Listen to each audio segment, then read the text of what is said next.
Opisyal na nga nagtikang ang panrehistro para han 2026 Barangay og Sangguniang Kabataan Election o BSK iha Comelec Borongan City nga nahimumutang han second floor han City Hall kakulop nga adlaw Lunes nga nagpapadayon niya na nga adlaw Oktubre 21. Tikang kakulop Oktubre 20 hasta yana nga adlaw umabot na hin sobra 90 nga boronganon ang nakarawat nga application han buhatan. Abre ang buhatan Lunes nga da Sabado, tikang alas 8 nga da alas 5 han kolop, ngan labot la abriliwat hirahiton adlaw han holidays.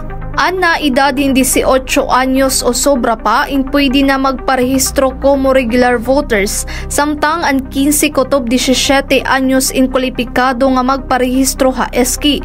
Ang panrehistro tubtob ha Mayo 18 tuig 2026 agud matagan ang mga boronganon hinigayon nga bumotos para barangay og Sangguniang Kabataan Election.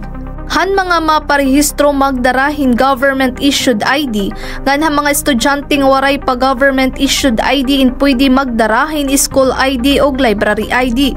Labot la pagkarawat bag-o nga maparehistro pwede gihapon ang aplikasyon ha pagbalhin, reactivation ngan update o correction of entries ngan inclusion of registration records. Tika nga syudad han Boronga na Mailing Katubay, Eastern Samar News Service.